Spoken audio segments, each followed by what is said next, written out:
Welcome to the January 11th Blue Horizons Project Community Council meeting. I'm Keith Bamberger. You're the chair of the Community Council, and welcome to my attic office because I've been sent home for COVID. So to start this meeting, I hope you all saw the message that was sent around that our Thursday gathering's been canceled because of, well, stupid COVID. And I just thought it'd be nice if we could go around to just kind of virtually get to know each other, have our voting members just mention some refreshment, be it food or drink, that really makes you feel better about on a cold winter day. Like, for instance, there's this beverage I make called a Russian Quaalude, which adds some extra warmth to coffee or hot chocolate, or even by itself, and it is excellent on ice cream during the summer.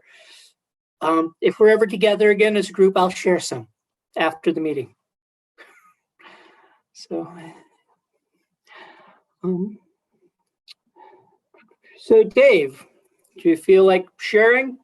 Sure. I love stealing the unbaked dough when my wife bakes cookies on cold days. Excellent. And Jason?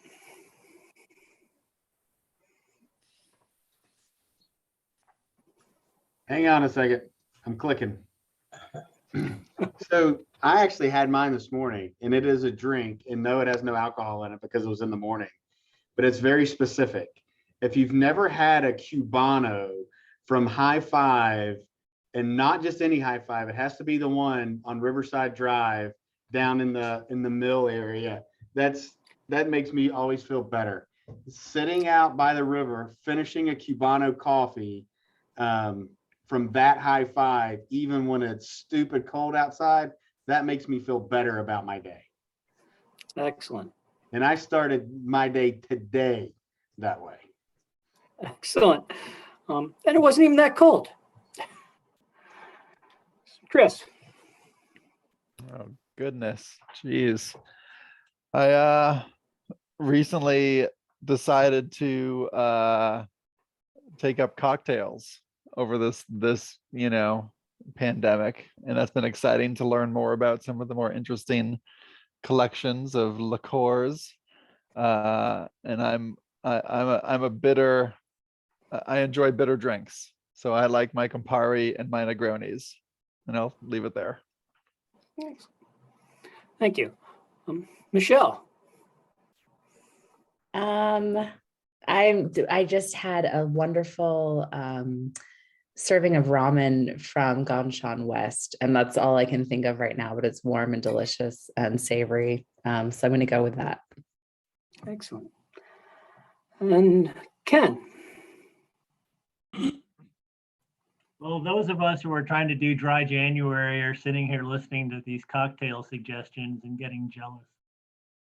But for the most part, actually, I was thinking of the old Waterbird before they closed. They used to have a Mexican hot chocolate that was really good, nice and spicy and chocolatey, and kind of a little wistful for that at the moment. Excellent. Well, those all sound great, and I'll have to try them soon. Is that all of the voting members? Oh, Phelps, there you are. So Phelps, you came in a little late. We are sharing the favorite beverage that makes us feel better on a cold winter day.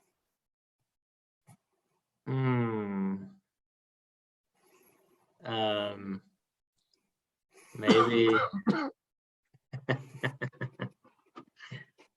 cold winter day. We've had quite a few cold winter days the last week or so. Yeah, I'll just warm up with a nice cup of herbal tea. Excellent. Sorry for being late. No worries. You are being recorded, though. You missed that announcement. Well, thank you for that. And just to repeat, we're not going to have our social gathering on Thursday. We will get back to those when we can, and hopefully we'll have in-person meetings sometime soon. So the first order of business in the meeting is actually approving the December meeting minutes. Everybody should have had a chance to see those. And before I ask for motions, is there any discussion about the meeting minutes from December?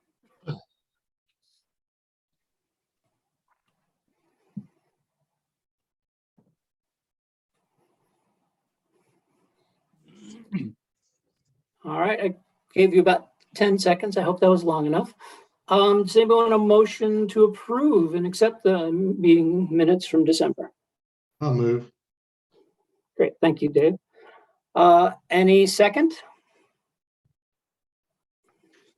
I can second. Great. So the December meetings minutes have been approved. Great. Next thing, we have a word about public comment and procedure. So in January of last year, the Community Council established our meeting rules where we would have a public comment section at the end of the new business section and another one at the end of the committee and program reports. I need to apologize because the last couple of meetings I've kind of let that stray from that, and we were and I apologize for letting that happen, but because we really value everybody's comments and input, but in the effort to kind of economize and be better with time, it's really important that we allow the voting members of the Community Council to have an opportunity to discuss really openly and get everybody's inputs. So if you're not a voting member, it would be much better if you could put your comments in the chat box, and then we can discuss it again at the public comment times. Also, since we're on Zoom, it's really, really helpful if you Zoom raise your hand using the electronic interface, because if you wave or something like that on the screen, you could be on the second screen. And if you raise your hand electronically, you'll move to the front screen. So it's much easier for us to track you.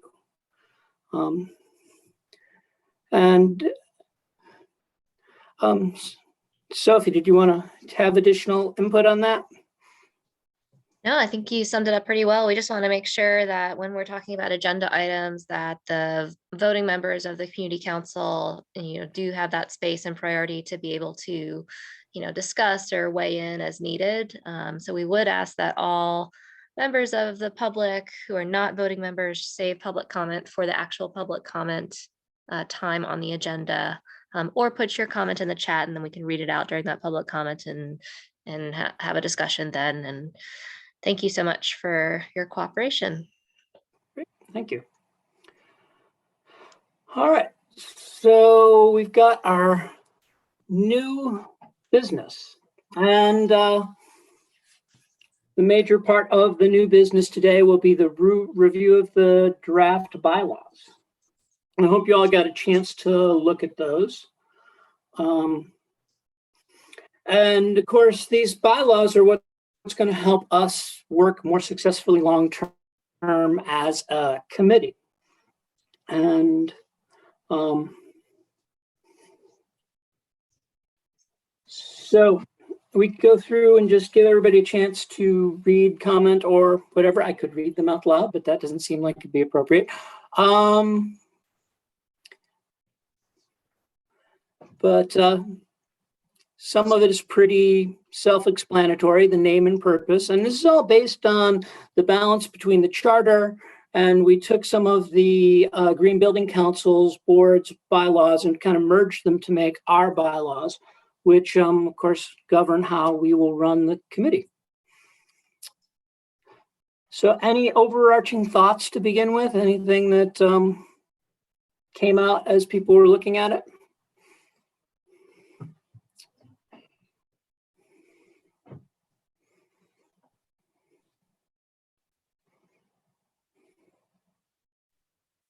I have a few questions and a couple comments, I guess. One, it says election of officers, but it doesn't name when election of officers should happen. So I don't know if that's annually, or I know we have 3-year terms. So is it at a time of rollover? I don't know that we're all necessarily going to term off at the same time, especially as we go on and get new members, and they may not, people may leave because of moving or not being able to make the meetings or whatever the case may be. So it might just be nice to put in when officers come on and off, or when the officer elections happen. And then I think under that same section, just a silly little thing, it goes 1, 2, 3, 4, 5, 7. There's no 6. And then kind of more substantially, I notice in the seats, the voting members, and you list kind of the categories of voting members, we have residential developer, affordable housing developer, and commercial developer.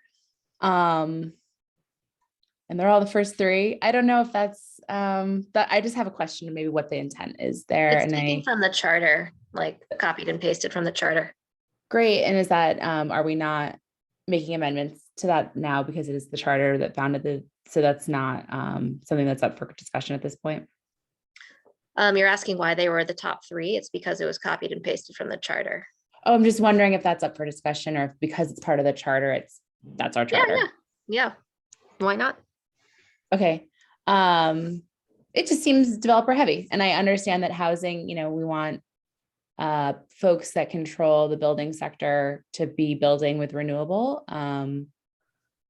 But I just note that there are 3 seats assigned to developers, and I don't know that we have any on right now. Do we? No. So just seemed interesting. Point of discussion, really.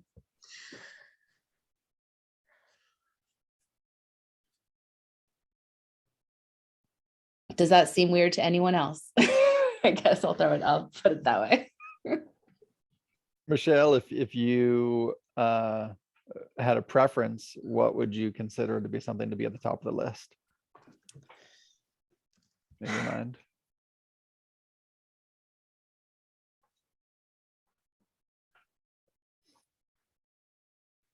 I'm not sure. It seems like so much of our outreach is for individual homeowners and community members. We're not even doing kind of commercial outreach right now. So I guess I would just want to reflect on what our goals are and the audiences that we're trying to reach, and find representation from that into this. And so that's kind of where my brain is going. I don't have a clear solution. I just read that and I was kind of like, huh, interesting. That's a lot of developer seats, And again, I totally understand how we want all of our new building to be renewable. I get it. So I wonder if we put another seat for a community member, or maybe a neighborhood representative, something like that, community leader. I'm not sure. I see Jason has his hand up, though. Maybe he has some ideas. Yeah, no, Michelle, I was going to offer a little bit of background, if it's okay, just on kind of how that happened from the charter. These are clearly, they're not listed in any order of importance or anything like that. The idea around the 3 different developers, when there was a transition from the Energy Innovation Task Force to the Blue Horizons Project Community Council, there was a really deliberate, at least at that time, we thought a really deliberate need and purpose on trying to find people in those very unique and different sectors to try to help promote or drive some investments in more energy efficient types of development and buildings. And so there were 3, they were called out individually because there was a thought at that point when that transition and kind of entities was happening, that was going to be a top priority of trying to find representatives who could be somewhat of that gateway or doorway, if you will, into an expanding part of the opportunity for more energy efficient building. And so while it may seem a little heavy, there was a purpose for it at the time. in that we were trying to find ways, because there was representatives on the Energy Innovation Task Force that never really seemed to take off for the original members of the Energy Innovation Task Force. And so trying to find a representative who could then connect to that broader community of developers was the intent and purpose of having 3 different seats.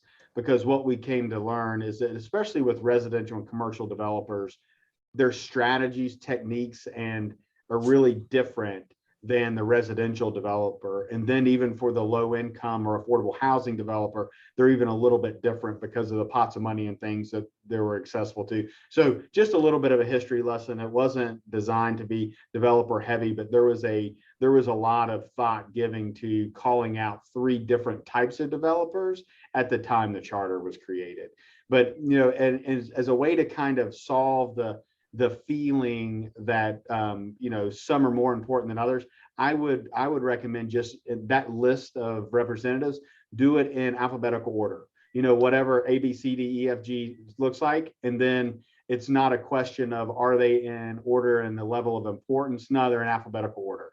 You know, so that would put I don't know who I'd put first, but you know, just do a, you know, select all and then hit the sort, and it would solve the problem of a feeling that those were the developers were kind of the target. Sorry, that was a long explanation, Michelle, but it's just a little bit of a history lesson of why the 3 very kind of different types of developers were called out specifically. No worries about the length. Thank you. Thanks. I really appreciate that. I assumed it was something like that. I didn't want to assume there was any sort of weird developer canoodling or anything like that. It just seems that now our goals are pretty centered on individual homeowners. With the neighbor solar program, we're really looking at getting into more LMI, and we have 1 seat for LMI and environmental organizations and seniors, like all things community, which doesn't really fit into 1 seat, right? There's no one who's working in all of those sectors. And since we don't have a developer on right now, which I think we should, absolutely, we need to recruit there, but should we maybe name that a developer would be great? I don't know, we would love to have 3 developers, but getting 1 should maybe be a priority. But also maybe we could diversify our community representation by not just having 1 advocacy organization that serves all of those roles, and maybe split that up into what priority areas we might want to see on the council. If that seems reasonable, I'm not sure. And when I wonder, Jason, thank you for the history, but what do you think, or what do others think about that change going forward? I just want to quickly clarify that you're correct that Blue Horizons Project, like the nonprofit entity housed in Greenbelt Alliance's focus is primarily residential because of our capacity. However, that is different than the focus of the Blue Horizons Project Community Council.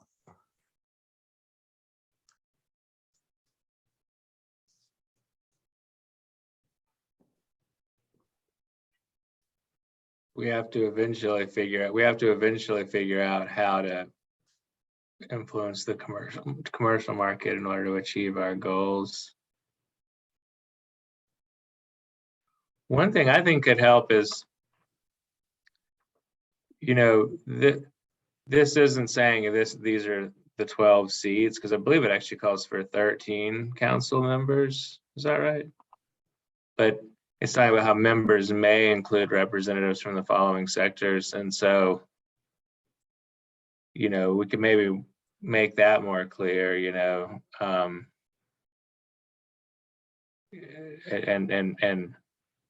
kind of focus our recruiting efforts on the kind of people that we think will help us for our next 3-year goals, you know, kind of as we move forward.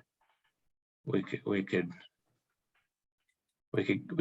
lean on different people to achieve our, because I think we're kind of working on having some 3-year goals and breaking this monster up into edible pieces. So that might be a way to, you know, alphabetizing and then kind of clear, you know, underlining the may include might start to help too.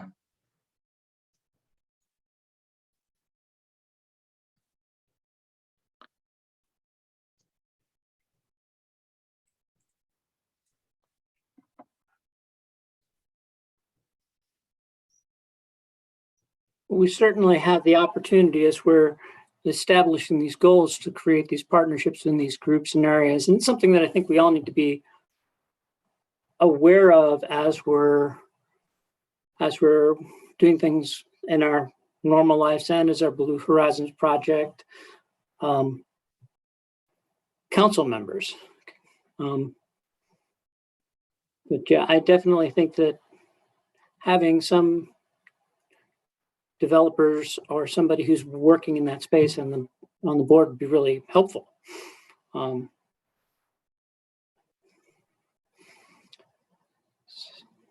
I think linking future as we go on, and we've talked a little bit, we touched on the election cycles, really thinking about how, as we go through the elections, how we can really strengthen the organization through having people from these communities.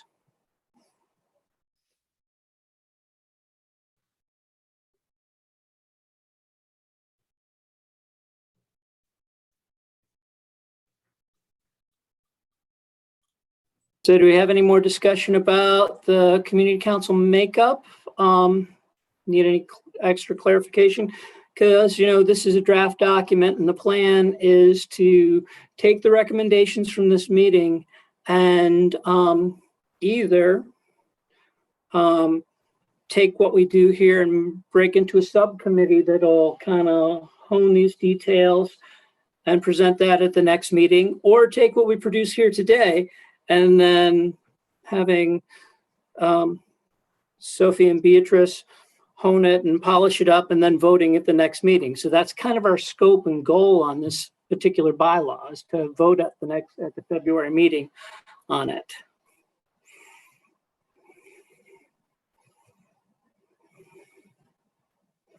I'm not sure if we need to specifically articulate it, but looking at the purpose, where half of it is reducing energy demand, I'd be curious if we would want to attempt to articulate seeking someone who has a specific skill set within the energy efficiency world.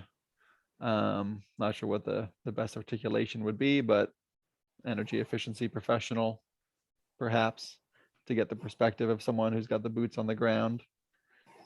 Implementation.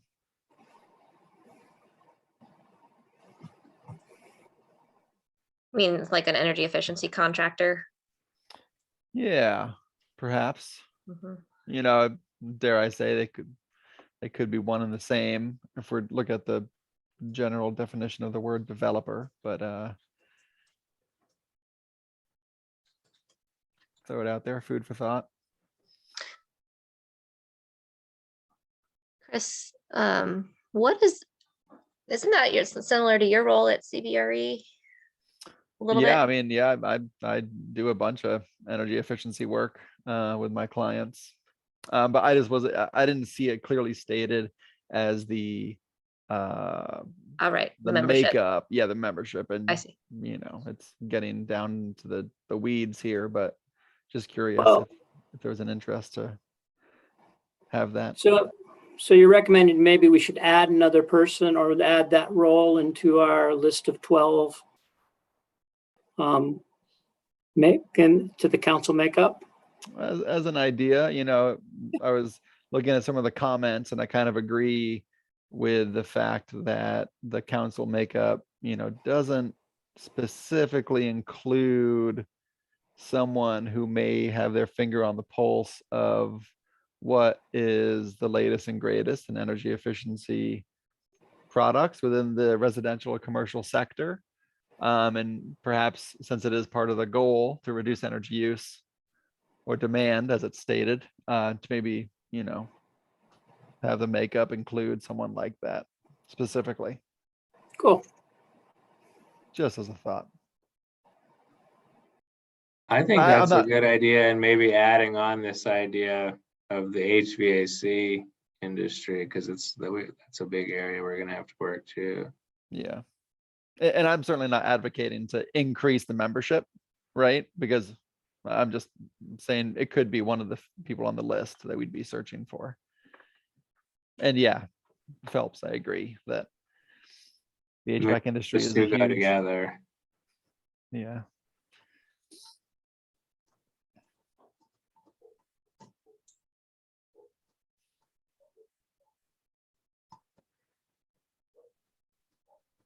I think if you all decide that you wanted to add those categories, that would just need to be finalized and sent over, and I could add them to the charter and then add them to this list as well.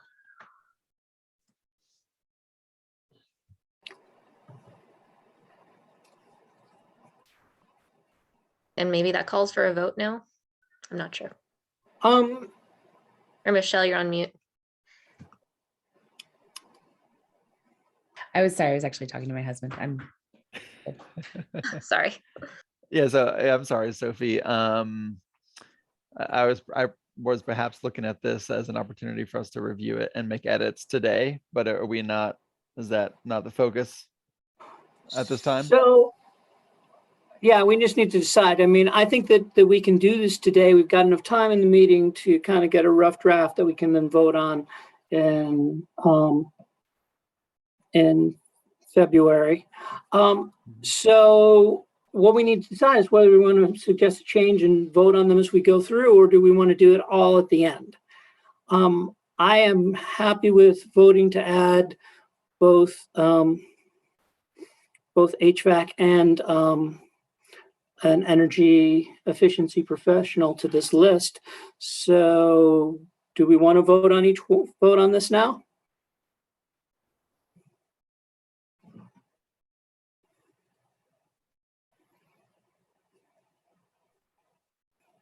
Yes, no, maybe?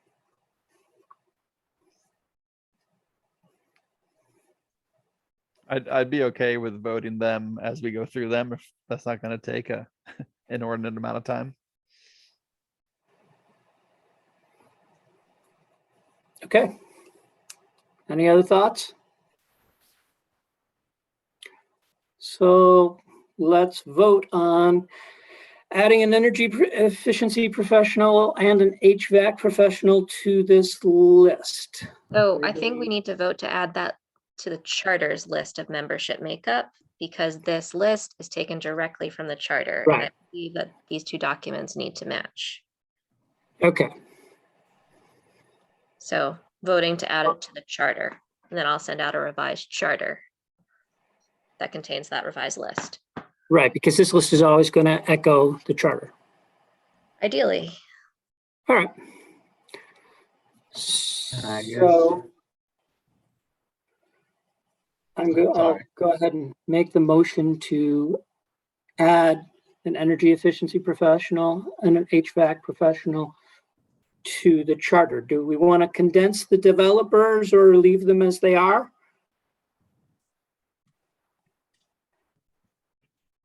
I think with Phelps' point about how, there are more categories than there are necessarily seats. I think Yes. we may actually be able to have 2 seats in one if you had 2 different kinds of nonprofit people or something like that. So I think looking at it that way, it's not necessary to change. Okay. Any more discussion about the community council makeup before we vote to amend the charter to include an energy efficiency professional and an HVAC professional?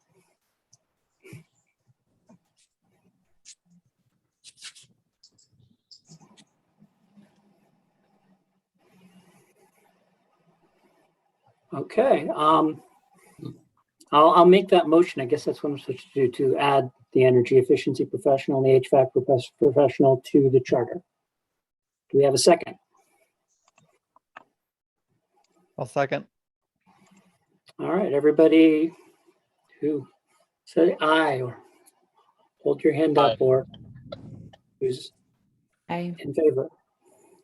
Aye. Anybody? Was that Chris who seconded? I couldn't see. Yes. I Okay. seconded it. So any opposed? Any abstaining?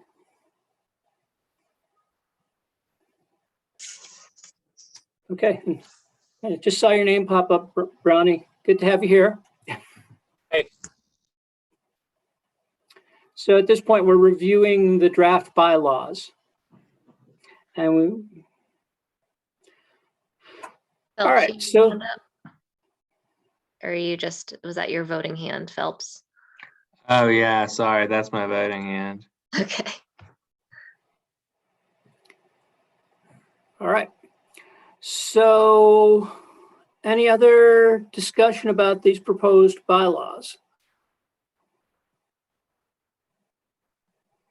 I do agree with Michelle that we should put in the bylaws when the voting period is. I mean, we all came on in the original time in November and we put our applications in, I guess, in the fall. To me, it makes sense to continue that, like putting the applications in or for membership in the fall and then voting in December to accept or decline the new members and then having them come on in January. That makes sense to me. And I don't recall it being any place else in the bylaws or charter, but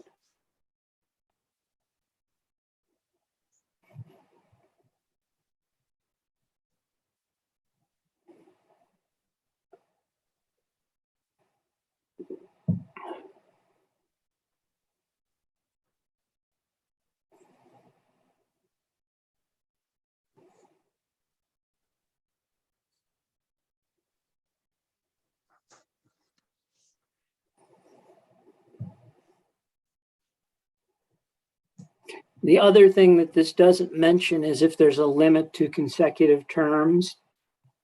Right now it says you're available to re-up after 3 years, but can you only do that once or can you do it perpetually, or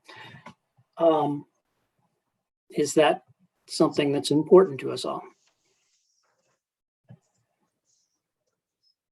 Yeah, Dave? Yeah, I would like us to put a 2-term limit on it. This is Brownie. I agree. The other thing I think we need to do, if I remember correctly, the list of who's on what term, I didn't see a rhyme or reason to it of who was cycling off when. Yeah, I did it randomly. Okay, but I think we only had 2 points of cycling off, right? Oh, so Sophie, was the idea that a third of 13 basically would be going off at a time? So the choices were to either roll off this year or next year.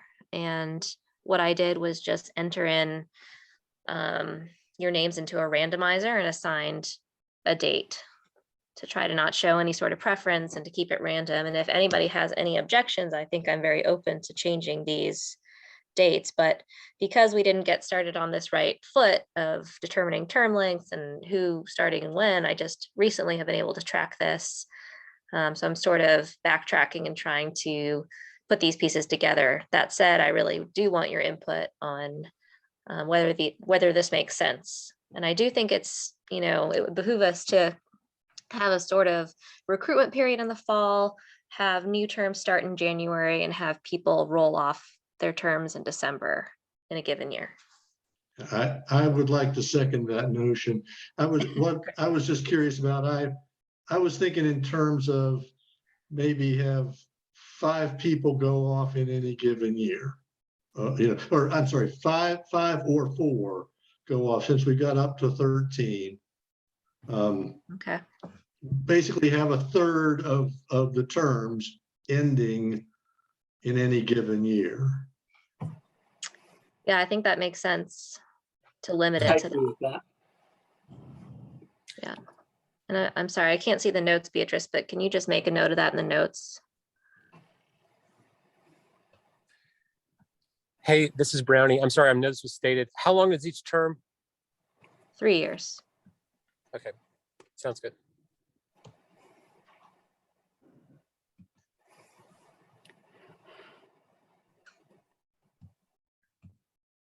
And then for officer elections, are we just doing it every 3 years then? Well, the, Officers are annual, I Annual. think. right, so we will be voting for the vice chair annually because they will become the chair, and then the chair will roll off the chair role. So yeah, we'll be choosing a vice chair annually.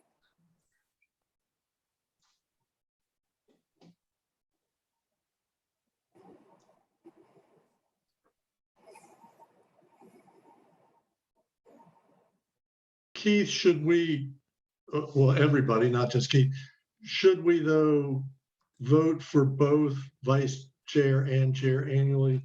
Because I could envision situations where a vice chair can't step up or a chair has to leave early or something like that. Well, the way that I envision this working is that the chair will be in charge of all the chair stuff and then the vice chair will be like in training. So in an ideal situation, then when as the vice chair becomes the chair, they can start working with the new vice chair to train them so they're ready and they're not having to hit the ground running, so to speak, when they become the chair. So that's how I envision this. I think that's how the intent in which we wrote this. There's always going to be a chance that the vice chair or the chair can't do that, and that's fine. We'll just have to, I think, deal with that at the time, because further down, I mean, there's, I think there's the ability to have a third of the council call a vote, and let's say I turn into a despot in the next 3 months, you could, as a third of the vote, call me and then tell me I'm not chair anymore. But so I think that's covered. There's the ability and the flexibility in one of the articles to actually address that.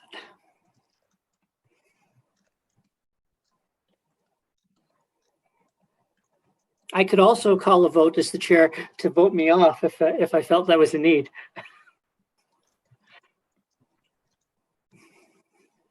Those were jokes, by the way.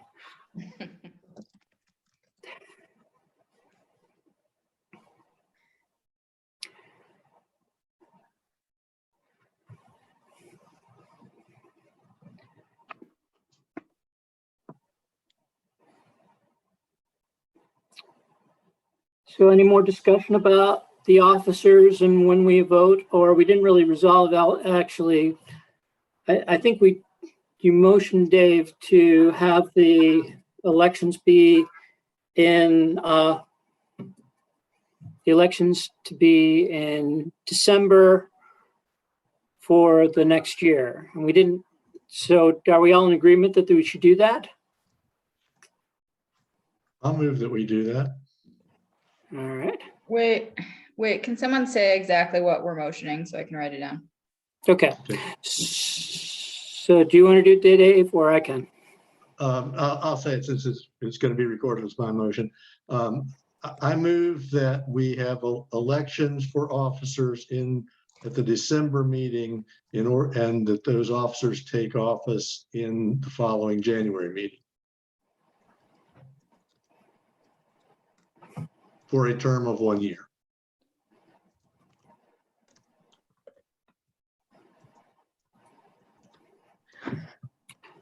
So if we could all vote.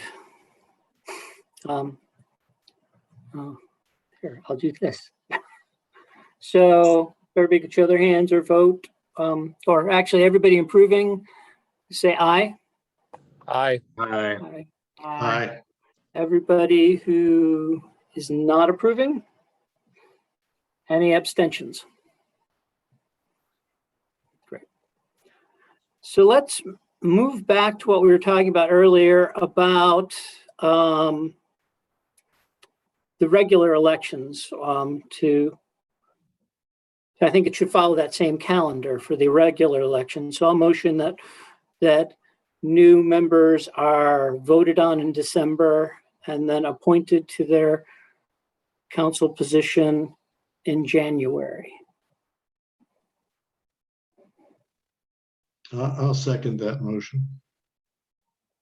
Any more discussion? All right, so everybody who agrees, say aye. Everybody Aye. who, aye. Everybody who disagrees, say aye.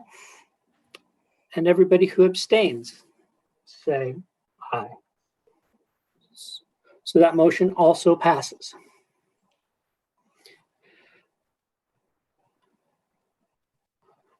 Okay, I'm sorry to be holding up things. So I've got the Sorry. motion for the elections happening in the December meeting and then taking office in January for 1-year terms. Was there then another vote? There was to elect new community council members Okay. to be elected or to be voted on in December and appointed in January. Okay. And Beatrice, we can always go back and watch the recording to get these minutes shipshape. Sorry, I don't have this section in front of me right now, but should it say something like, and when there's a vacancy? So there are sometimes not, there may be vacancies in between 3-year normal cyclings.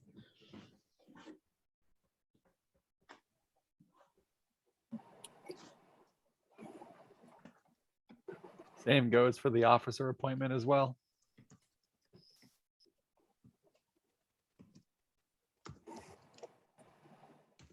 So I think it's not specifically stated, but it does talk about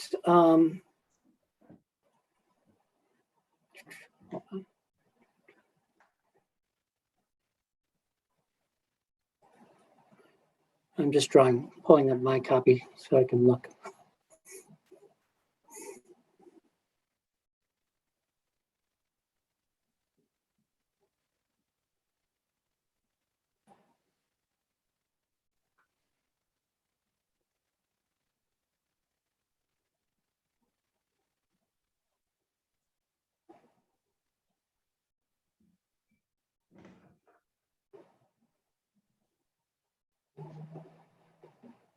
Is that articulated in the new membership policy, Keith? The new membership policy just articulates how we'll add new members and the process of vetting and voting on them. It doesn't address what to do if somebody resigns or how to fill those roles.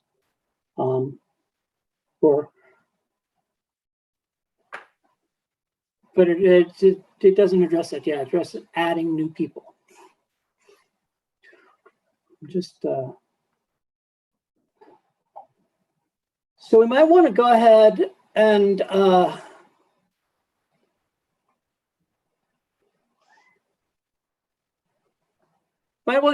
add something about that.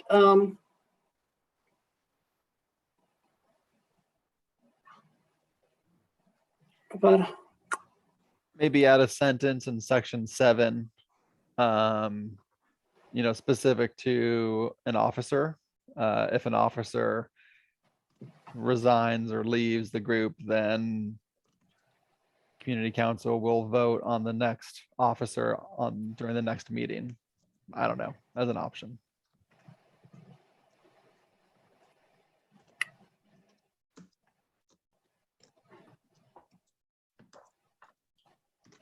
I'm fine putting that in. I don't necessarily think it's necessary, but if everybody's more comfortable with it, I think that's a good idea.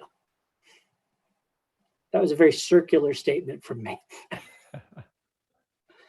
Plus, we could put it in as 6. There's another 5, 7.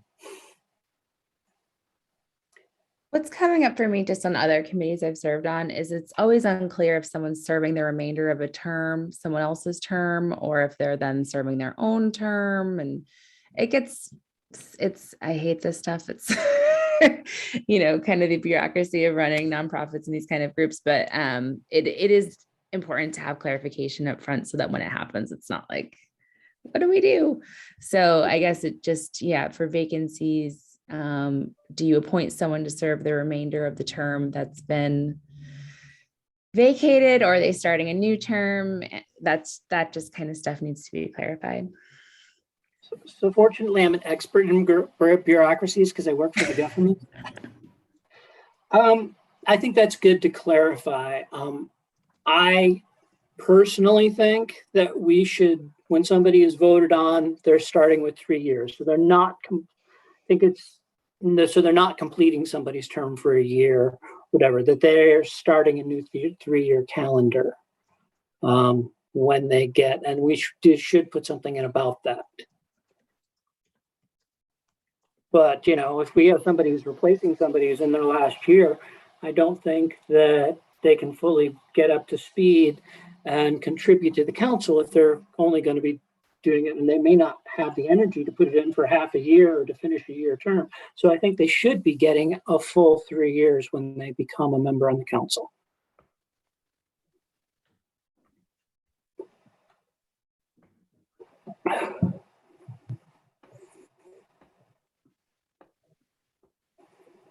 Any other thoughts on that?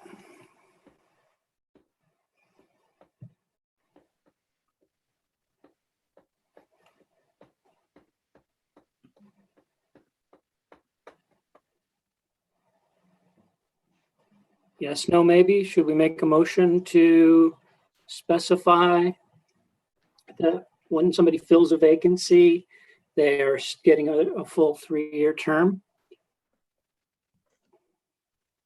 I move that when there is a vacancy, it shall be filled for a full 3-year term. Any seconds I for second additional that. discussion?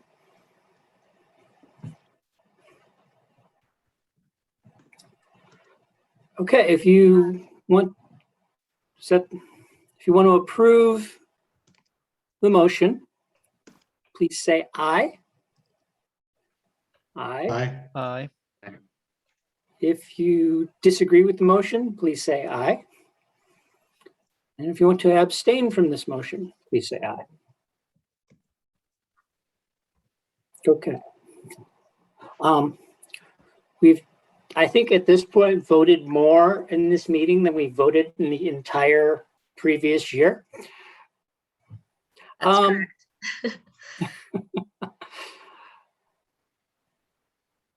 Okay. I do have a thought about the subcommittees. It says recreate them as they desire, so we don't need to put that in there. That's really important to have that flexibility to work with subcommittees.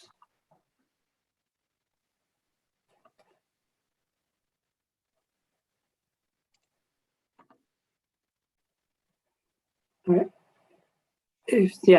Could you take it down to the amendments? I mean, is there any discussion about the subcommittees before we move on to the amendments?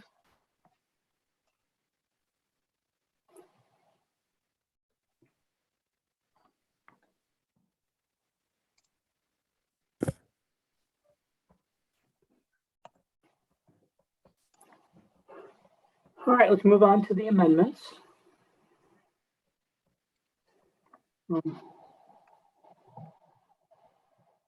So we're creating rules about the bylaws that we're talking about right now.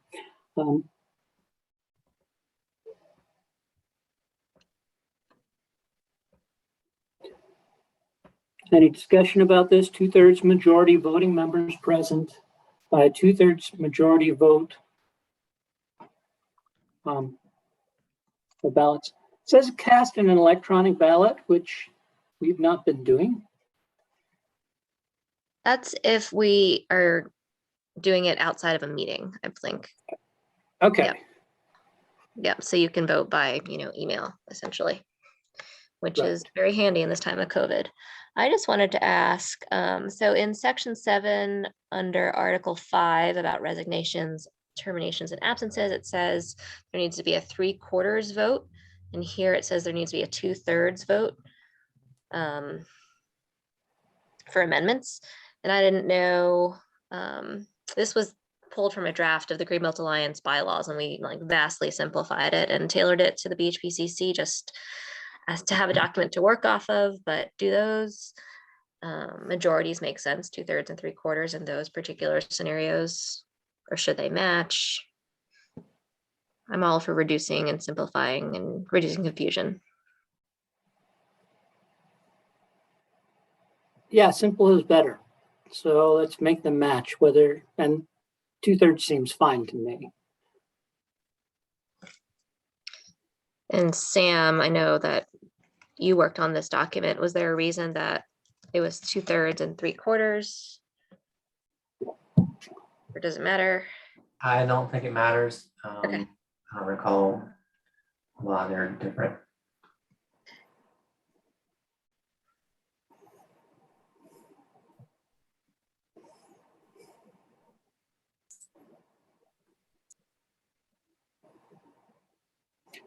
So I'm going to motion that we make the 3/4 in section 7 into a 2/3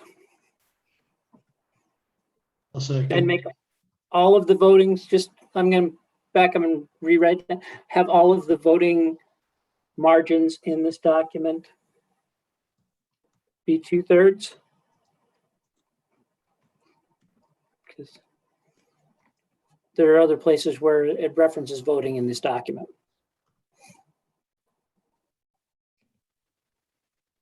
So to make it a consistent 2/3, I didn't word that. I motion that all the voting margins are passed by a 2/3 vote in the bylaws. I second that. Any discussion? Everybody who agrees with the motion, please say aye. Aye. Aye. Aye. Everybody who disagrees with the motion, please say aye. If anybody is abstaining, please say aye. Okay. Thank you for pointing that out, Sophie. All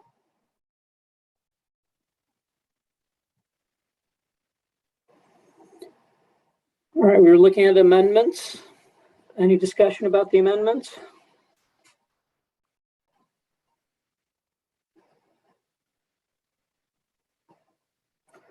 All right. It says you could vote via fax. Is someone manning a fax machine that will receive these ballots? If not, maybe we should delete it. I'll take that out. I don't Okay. think we need to vote on that. Okay. No. All right. Gotta love boilerplate language.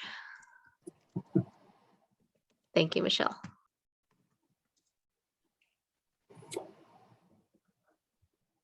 All right. We have talked about, I'm not sure we actually talked about meetings. So I'm going back through it.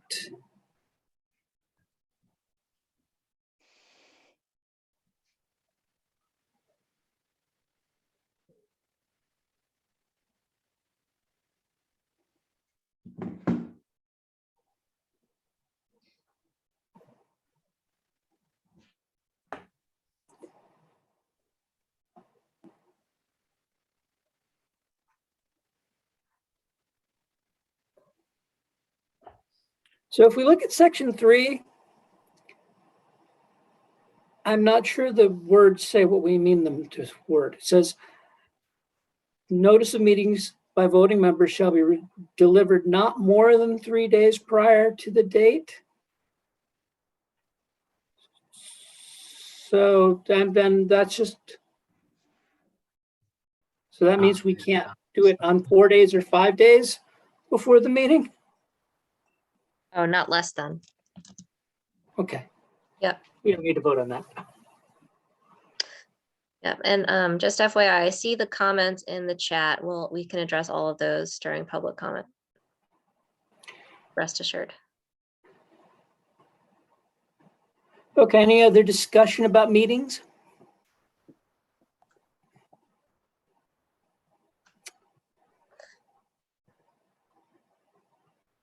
So I think we are done with our review of this document.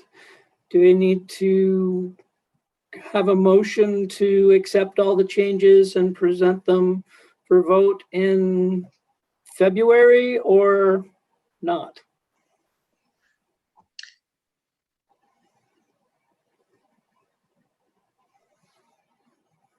I don't think so, since you voted on every single change. Okay, I'm not the expert in any of this.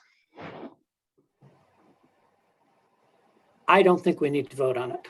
Okay, Okay, then So- I'll clean it up and we can review it a final time at the next meeting. And now we don't need any volunteers to finalize it because we did during the meeting. Yay. yay. All right. So we need to vote on a vice chair. Somebody who's willing, who's based on the bylaws, they'd have to be somebody who's going to be here in 2023. Because half of us are going off the committee, though we can re-up for the committee, but we're going off the committee in 2022. So it has to be somebody who's going to be here in 2023. Could you bring that graph back up, Sophie? Yes.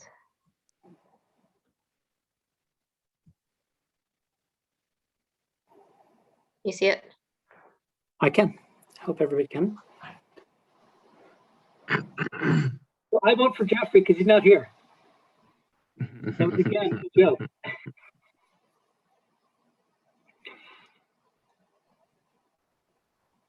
I know that Phelps had at one point, maybe last year, volunteered to fill in for Keith, but I don't know if that was fully volunteering to be vice chair.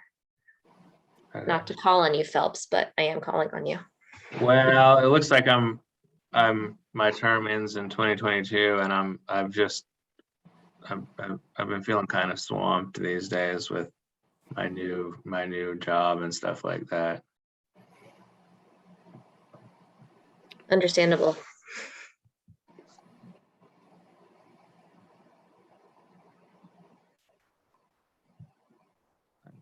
So that leaves us with Jeffrey, Dave Erb, Michelle Myers, Ken Nelson, Brownie, and Jason. I'll ask Michelle if she would take it if I nominated her.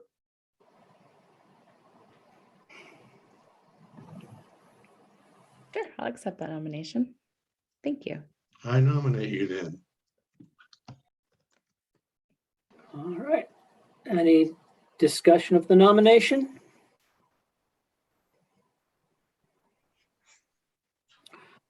All right. So let's move to a vote. Everybody who accepts Michelle Myers as our new vice chair for 2022, say aye. Aye. Aye. Anybody who does not accept Michelle as vice chair for 2022, say aye. Everybody abstaining, please say aye. Okay, congratulations, Michelle. You're vice chair. All right, so we've been through a lot of this. Any public comment? And again, please make sure you raise your hand electronically because otherwise it's hard for us to see you. Let me just make sure that we've addressed every comment in the chat real quick Great.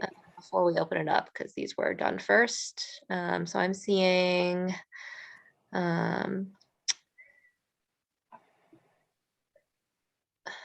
it's very bad if only one renewable energy industry player is allowed. This is from Rick and Judy. HVAC is not even mentioned, although it was originally a specific point discussed. And I think we found that the whole list of membership was sloppily not copied all the way. So our bad on that. I fixed it while we were going through it.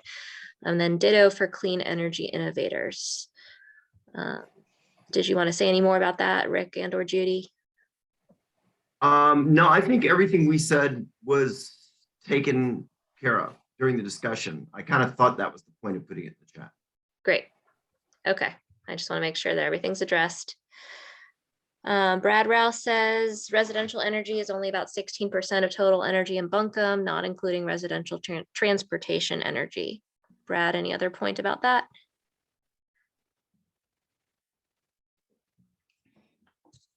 Okay.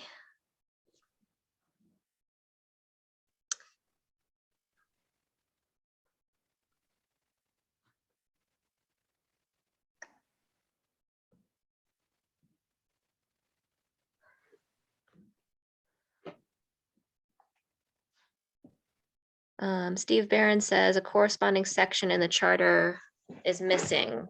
So there's no section in the charter that provides for amendments in the charter. I believe that is correct. And I think we've been operating on the assumption that the community council can vote to amend the charter with a majority of votes, but it probably needs to be specified in the charter. And Beatrice, if you want to make a note, I can draft something up and we can amend the charter to include a section on how to amend the charter. Sure. Great. All right, that's all the comments in the chat. So anybody else, please raise your hand and we would love to hear from you.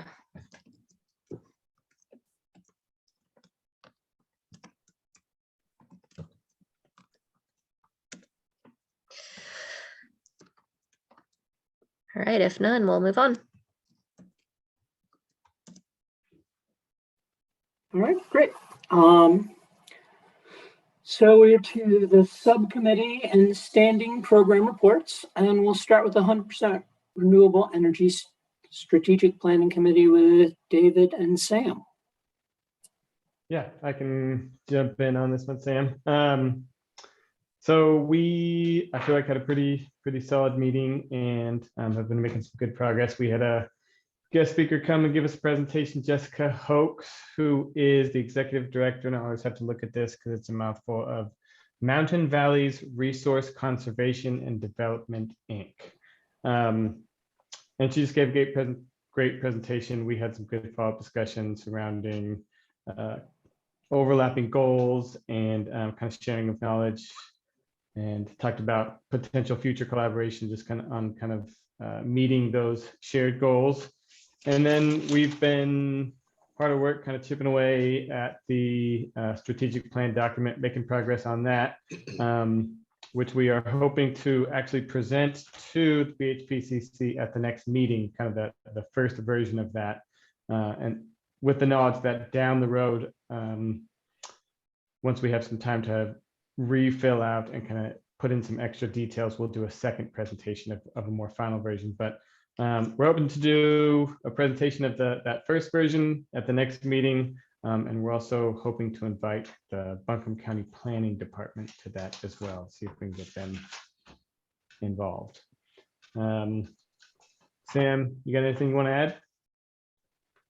In terms of the Buncombe County Planning Department, the intention for that invitation is just to ensure that they understand what we're up to here as they work on the comprehensive plan, and to determine if there's any way in which we kind of feed some of the work we're doing into their efforts there.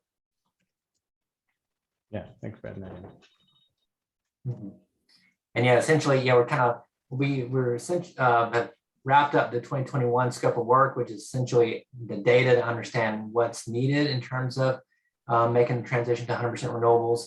And then the scope of work for 2022 will be really focused on the pathways. How do we get there? What are the initiatives, both current and future, that we'll need to put in place to be able to achieve that goal? So we wanted to kind of provide it in a kind of a bite-sized way to everyone. So that way in February, you'll get a sense of the work that this committee's been doing in large support by Brad and all his number crunching.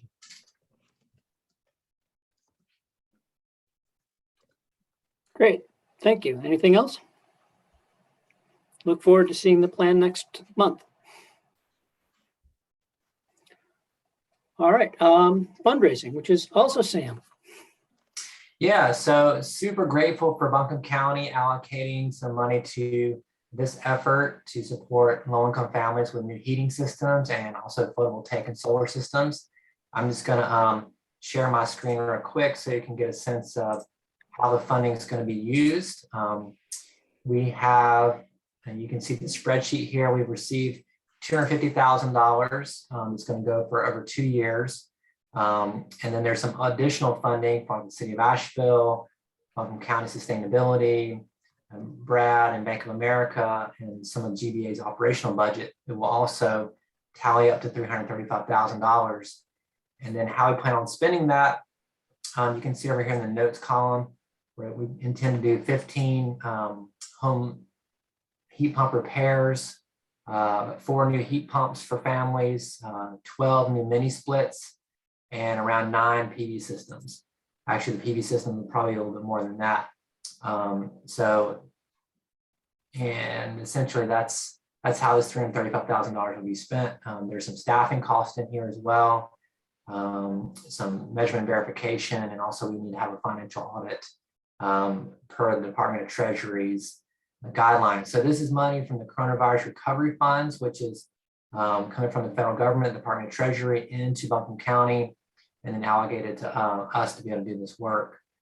We have also applied for similar type of work through the City of Asheville, and they are making their determination probably this month about which nonprofits get funded in the area for doing health and economic and environmental recovery based on the coronavirus stuff. So that's the main bulk of what I have to share on fundraising. Any questions on any of that? Did I hear you say this is the amount of money that will be spent in 2022 or over the next 2 years? Over the next 2 years. Okay. Yeah. Mm-hmm. And we have, we as Greenbelt Alliance, we've developed our budget for 2022, and it's, pulling together grant resources, private donations, some sponsorship in order to be able to fund Energy Savers Network, the Blue Horizons Project campaign, and some of these other initiatives. So we've got a good plan in place for the fundraising, and we will, be consistently throughout this year looking for additional opportunities, especially from grants and stuff.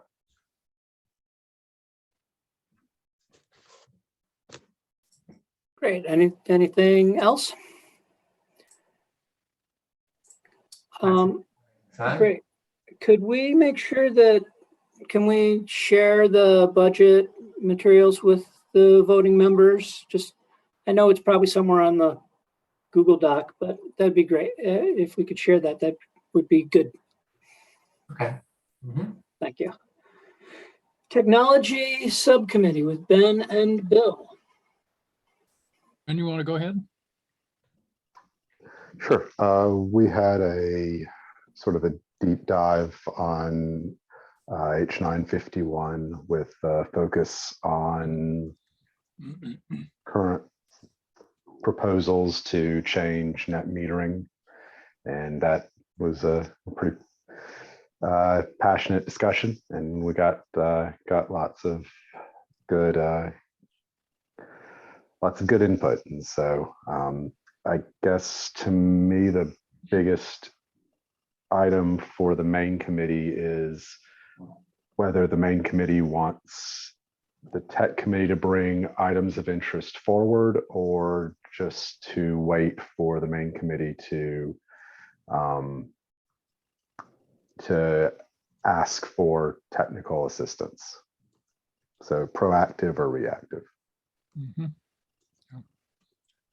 Ben, let me ask also, is Dave Erb or Rick Clemenzi, I know you all had a number of things to say. Do you want to add anything to what Ben said? No, that's good. Okay.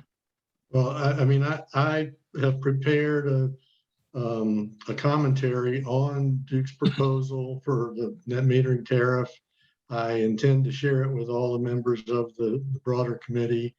I have not done that yet. And I do think it's an issue that behooves us to have an opinion. Okay. Keith? Great. So do we want to, as the committee, do we want to have the technology committee be proactive or reactive as it was stated? I personally think it would be good to be proactive so you can identify things that we might be able to be better prepared to take advantage of. It's my personal opinion, but I'd certainly like to hear discussion from the committee.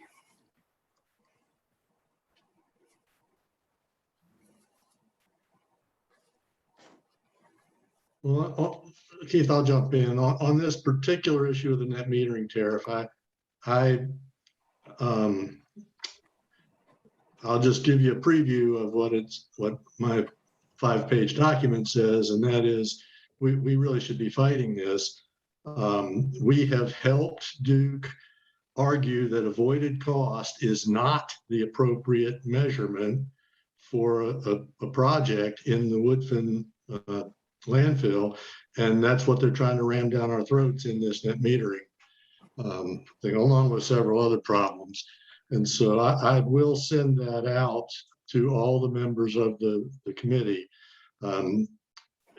But I really do think we should express some opposition to this net metering proposal they've put in front of the Utilities Commission.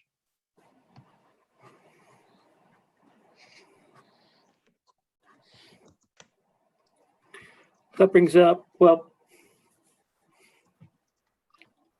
two things we need to work on, and I apologize because Sam and I were supposed to meet between these meetings and we didn't get to it, to try to figure out how we as the Blue Horizons Project Community Council can comment on things. We did get some comments on this when based on the Energy Innovation Task Force, and when they were choosing to comment, there were two that the council needed to be unanimous in their choice of what to publish as a group. And I think that's good. I can try, I'll make a particular effort to talk to Sam if he has time this week to discuss that. I know he's got a Green Building Council meeting, what, on Thursday? Greenbelt Alliance board meeting is tomorrow. Okay. Well, if you can stay late, we can talk about it at the end of this call if you'd like. Sure. Yeah. And I apologize for not doing that more proactively. But the other question that asked, do we want the technology subcommittee to be more proactive or reactive? Wait for us to come to them, or do they, when they see things of interest, we want them to bring it forward during the council meetings? It looks like Jason has his hand up, just No, FYI. Keith, I was just gonna ask Bill and Dave, who from Duke was at the last technology committee meeting?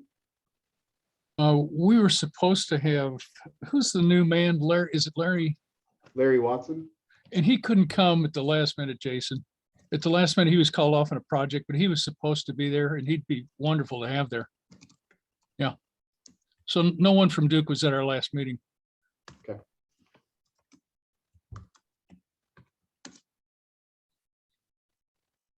It would really be great, going forward, if someone were always there, they'd be really welcome. And it's a good way to interact and get information back and forth accurately.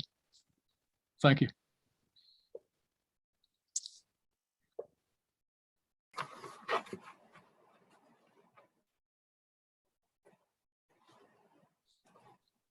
Keith, back to you. Yep. All right. So we still didn't address the question about whether or not we'd like the technology committee to be proactive and bring things before when they think they're of interest to the council, or reactive.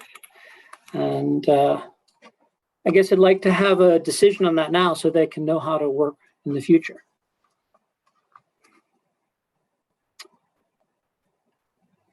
Keith, this is Jason. Maybe I'm just confused. I actually don't know. I mean, I know the difference between proactive and reactive, but I'm not sure about proactive or reactive to what. So go ahead. Yeah, I was just gonna say, I don't have it in front of me, but our charter mission statement, whatever, essentially says that we're to provide technical assistance and research guidance, et cetera, to the main committee. And so I want to be very careful that if our role is to serve as an information resource when called upon, then we'll be there when called upon.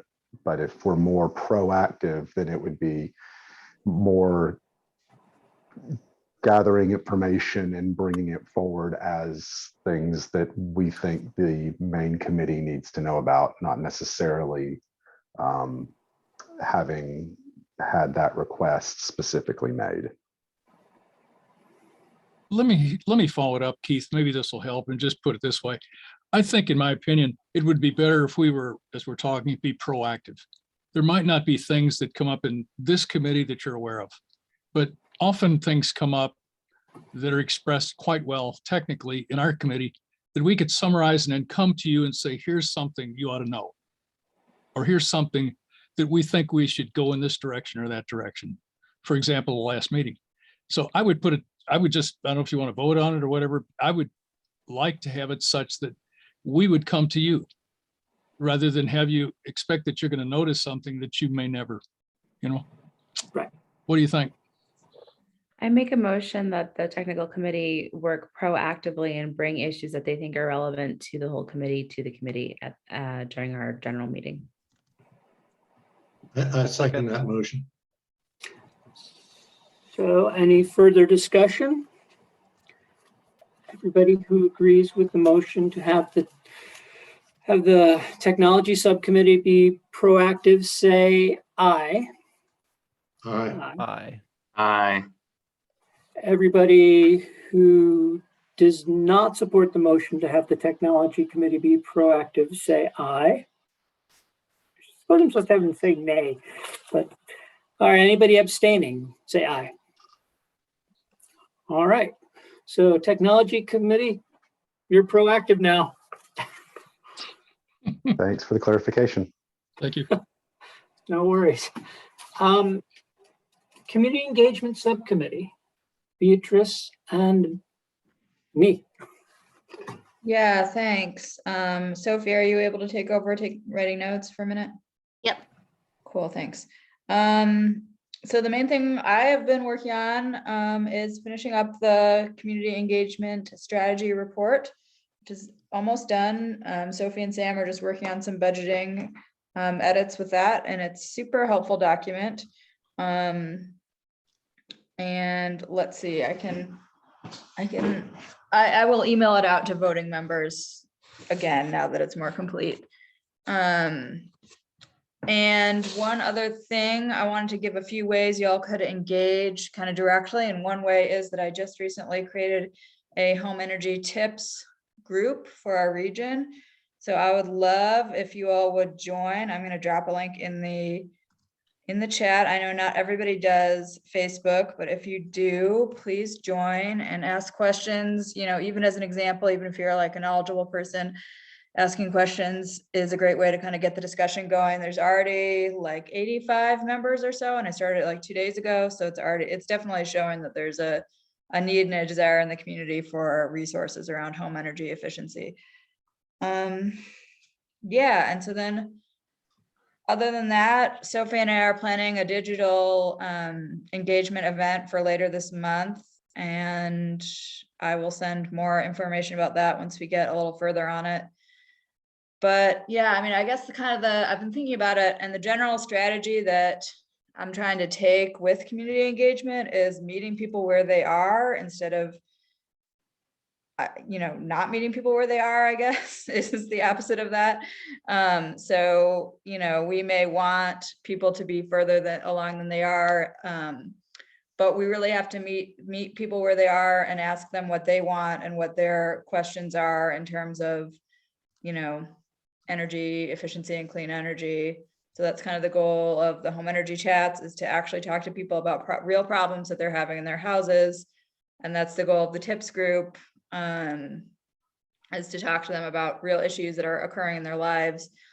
Yeah, so that's kind of where it's at with community engagement, is trying to meet people where they are and answer their questions and provide resources. Yeah, thanks so much, Beatrice.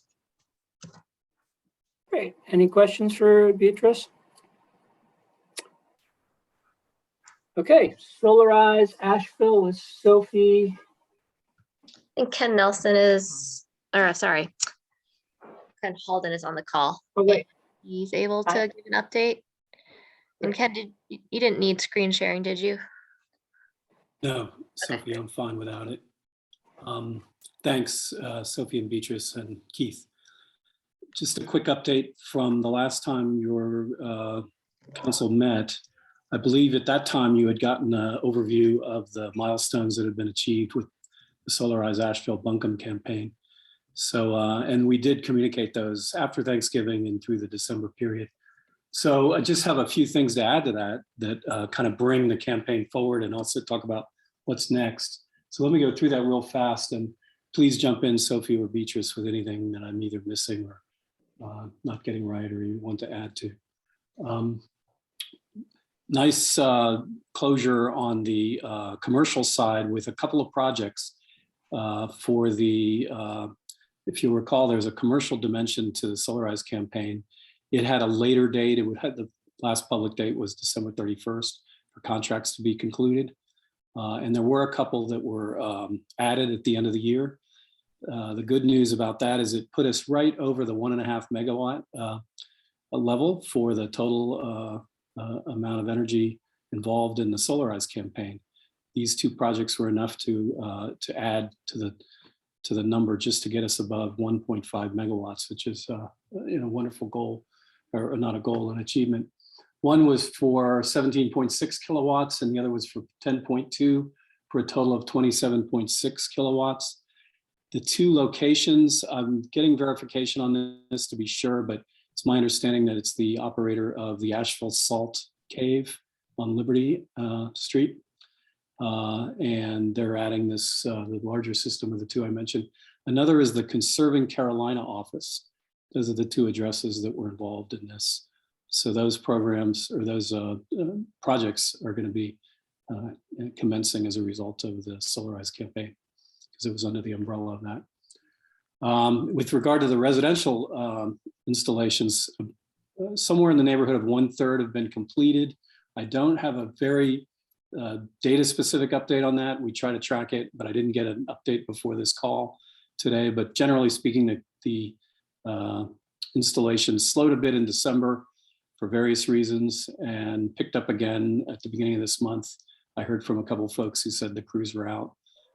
So obviously sometimes that's weather dependent, but so they're moving through the process of getting through all the contracts that were put together last year as a result of the Solarize campaign. We also have a customer satisfaction survey that we're going in the field with for anybody who's had an installation to get some feedback on what their experience was with that. So we're going in the field right now on that. Neighbor to neighbor solar, and this may be where Beatrice may want to jump in with some more facts, continues to be really exciting because it's the legacy program of the Solarize campaign. The Solarize campaign naturally goes into sunset mode after the year of the work around it, but neighbor to neighbor solar lives on. And you've probably heard some other announcements about some of the funding for that. But in addition to the county and potential city funding, the fundraising is going along as well in connection with it, having a legacy well beyond, hopefully even 2022. So beyond the 13 homes that were served in the first round, we have the realtors, Lotsar, the realtors group is still fundraising amongst its own members. There was a challenge grant put forth. Several of the real estate firms had stepped up and given funds in the first cycle. That ask is still out there with their members, and we're continuing to kind of monitor that and watch that in terms of potential additional funding for more homes.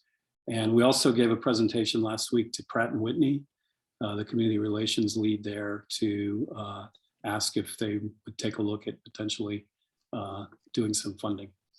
So fundraising is a key part of keeping neighbor to neighbor going forward, and any suggestions on who we ought to approach, whether they be individual donors or organizations or companies, please let one of us know. We'll be glad to present the opportunity to those potential prospects. We really, though, were very helped by this steering committee. Steering committee gave us a lot of these leads and enabled us to raise some funds beyond what was coming in from the government sources. As part of the Solarize campaign legacy, you'll recall that there's a project to be donated to a local nonprofit organization. That process of selecting a project began in basically November, when we put a call out to the community for projects to be nominated. We received about 12 to 15, depending on how you count them, that were put in front of a subcommittee of the steering committee to go through and more carefully look at what those projects entailed and the readiness of the structures and some of the other aspects of it. So that subcommittee is working now and has been working through December and will continue into November to make a couple of recommendations, 2 or 3, to the broader steering committee for the coalition, and then to select a project that'll be announced hopefully in February.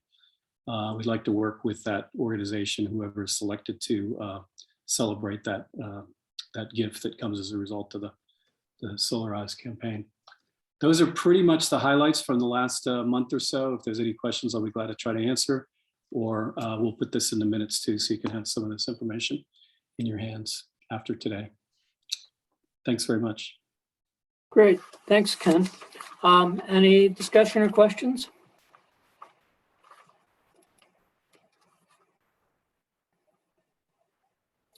I think that Beatrice and I, and maybe Sam, we can weigh in a little bit on the future of neighbor to neighbor.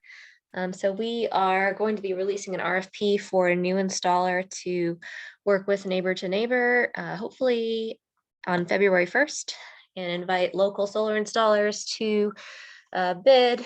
And we're going to be working, actually meeting with them tomorrow to be able to solicit some of their feedback and get their input on the RFP, and then talk about the program with them in general, in hopes it'll support them in being able to bid on this program.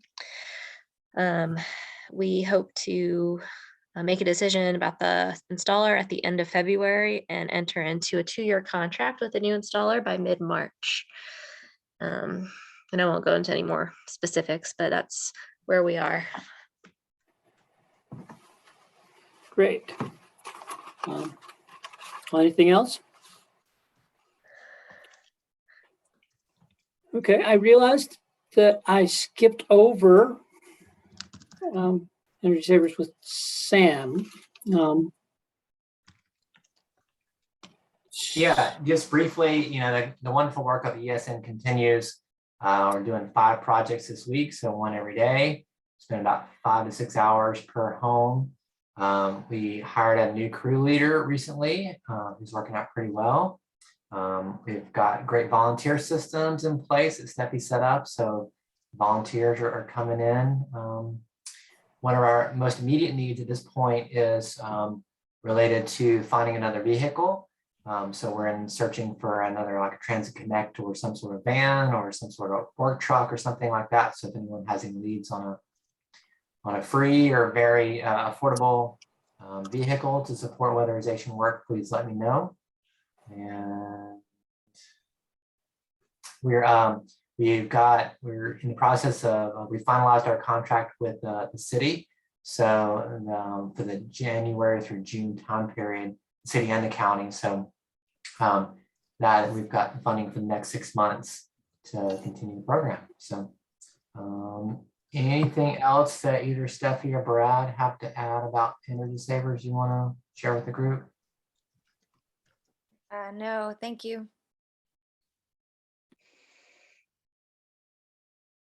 Great, thank you. All right, great, thank you.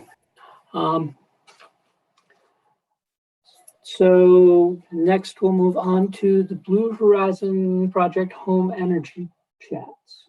Yeah, I can jump in for that. I don't have a huge update on that. We're Sophie and I are just doing a few 2 or 3 chats a week, which is pretty good. We're still filling, doing chats that we got from the AVL Today coverage last fall.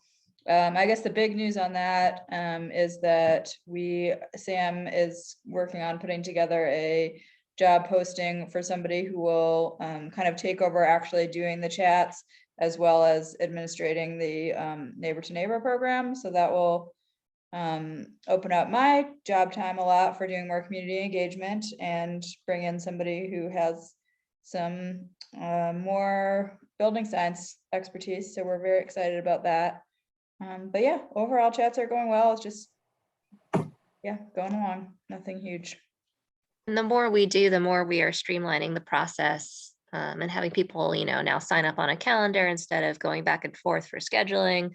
So we're learning as we go and making it more formulaic and becoming more efficient at doing them. But we find that people are really liking this service.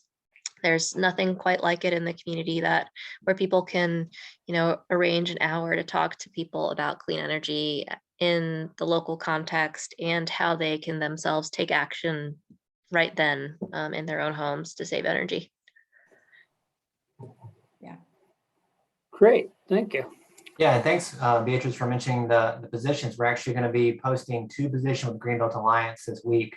Friday, one will be someone like was mentioned to help with the home energy chats and also with the low-income solar program, and then a second person to support Greenbelt Alliance on fundraising efforts. So be on the lookout for those. If you or anyone that's looking for work with Greenbelt Alliance or in this field, please direct them our way. And yeah, one last thing, I apologize for jumping agenda items, but I also wanted to mention that as laid out in the community engagement strategy report, I'm going to be developing like a organizational partnership. So I'm hopefully going to be working with recruiting a few local organizations that will like agree to share our content and, feature us in their newsletter and stuff like that. And we'll do vice versa for aligned content. So if one of you all is part of an organization that might align with us in that way and be willing to do some sharing back and forth of content and co-promoting events, yeah, please reach out because that's how we spread our message and our knowledge, is by working with other groups and not always going back to the same people over and over again. So we would love to work with some more additional groups if you have connections with anybody that might be appropriate. Great. So do we have any additional public comment at this point? Okay, let me just make sure we got all the chat comments. Brad Rouse says a major pathway toward 100% from the Cadmus report was for change at the state and federal levels as part of the necessary change to meet the goals. It wouldn't be possible without these changes. So our ability to influence change at those levels is critical to our charter. Anything else to add, Brad? No, it's just, and I've got a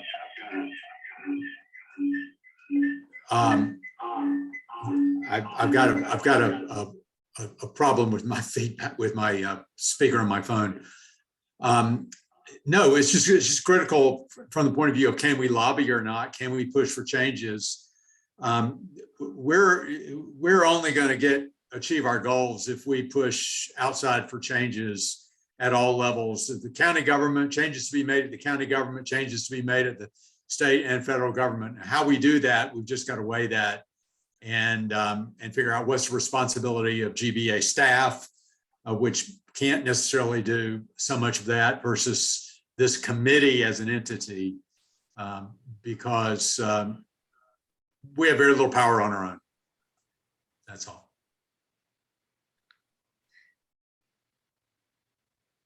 All right, that's all from the chat. I see Rick and Judy. Yeah, thanks, Brad. I just want to ditto that strongly. It's us speaking as a group, as our community, and speaking for our community, and with consensus, not trying to go outside the boundaries, not trying to be Lone Rangers or anything, but doing so in a responsible way. that is what gives us the strength. And the government, especially the UCC and stuff, needs that input. You know, it's a dead given, as we have proven that Duke, and this is not meant as a negative, Jason, or anyone in Duke. It's not meant as negative at all. It's just, we are at the inflection point of this change. We are part of the drivers of this change, and our voice is actually significant. Duke, I think, honestly, didn't even realize that we were at this point when we started the EITF and all, and we started talking to them. They were kind of just realizing some big change was afoot as well. And so we can't expect them to have the right ideas. We certainly can't expect them to have the only ideas, because they're looking at the commercial side of it and all. But as we address the UCC, the Utilities Commission thing, we need to have a voice in that. Somehow we need to have a voice in that. And so I just strongly encourage this body to consider how we do that.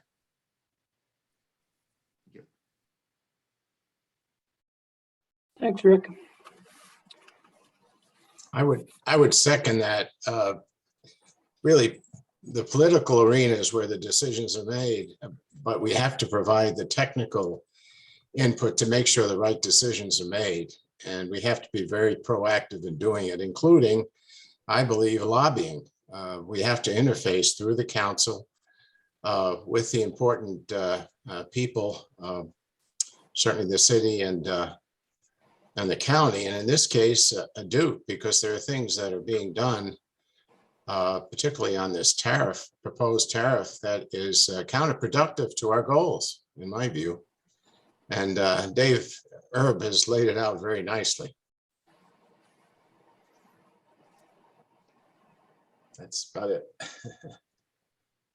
Thank you, Peter. Do we have any additional comments?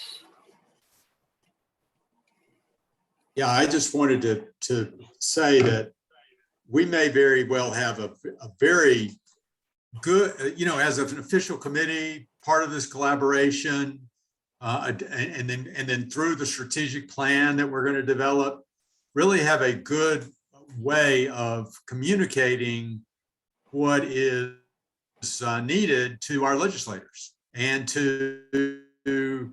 and I would add to what Peter had to say, it's not just the government, but communicating to businesses and groups and getting across the idea of really trying to bring home this community goal of 100% renewable energy by 2042 to get, when you say lobby, I mean, we could lobby a business, we could lobby Pratt and Whitney, which we've already done, but to do more than that. Maybe Pratt and Whitney would be the kind of company that could do a little greenwashing by supporting some of our initiatives financially, and that would be helpful. I just think it's something really to take to heart. Thank you, Brad. So any additional public comment?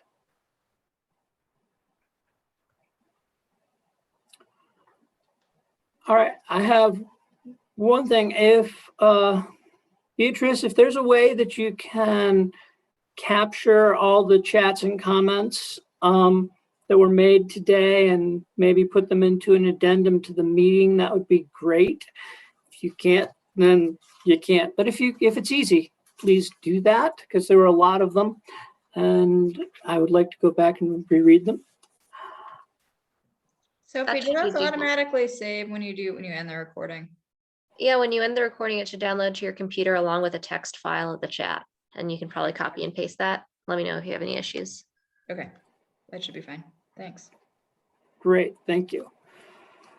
All right, I think we've had a really productive meeting with many, many votes, and I get to, for the first time, give you 20 minutes back to your lives. Well, 17 minutes. Thank you for being here, both members and all of our friends. We really appreciate your input and your support of the Community Council and the Blue Horizons Project. And thanks, Sam, if you want to hold on to talk, that would be good. Thanks, Keith. Thanks, everybody. Thanks, everybody. I'm gonna end the recording. Bye, everyone.